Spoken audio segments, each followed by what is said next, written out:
What's up, guys? Coach Jameson. In today's video, I'm going to be going over a landmine movement so we can add a little bit of resistance into our drop-in or lunge variations.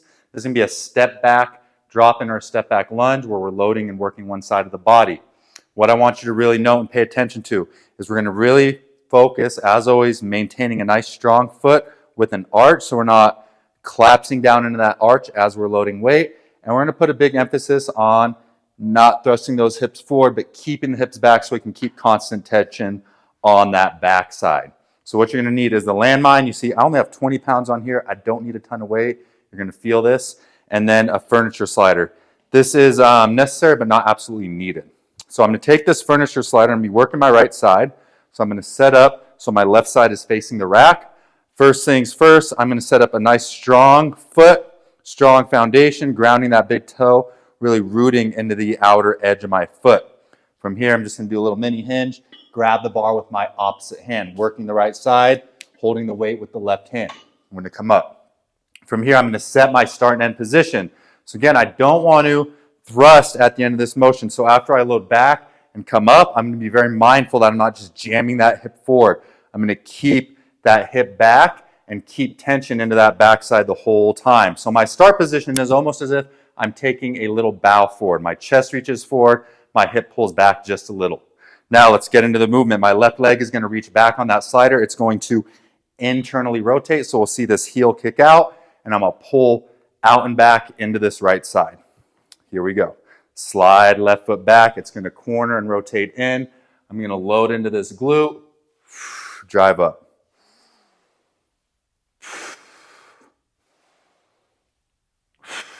I want you to notice as I load out, I'm keeping a lot of weight into that outer edge of the foot. Shin and thigh are opening. And I'm keeping a lot of tension into that glute and hamstring. Reps is up to you. Like I said, that's only 20 pounds. I'd probably max out at like 20 reps there. Let me give you a side view just so I can show you a couple other things we want to keep an eye on.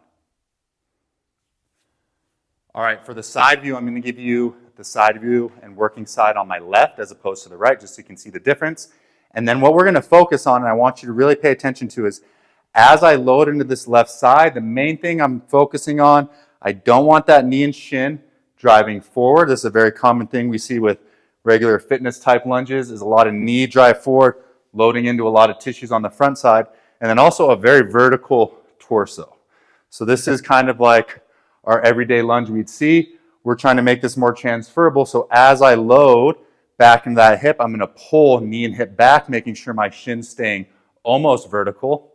And then that back leg's rotating in, chest is reaching forward. So I'm going to be paying attention that knee doesn't drive forward and that I keep my chest and torso pitching forward as well so I can keep most of the weight over this working leg. So I'm going to go to my left side, grab my slider under my right foot. I'm going to grab the weight with the opposite hand, set my start position.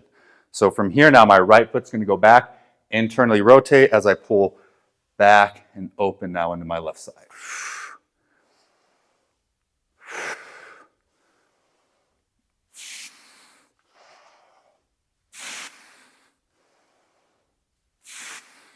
Again, avoiding this. Avoiding big knee drive, vertical torso, pulling and opening out and back. So you really stay into that backside. That is our step back drop in with a landmine.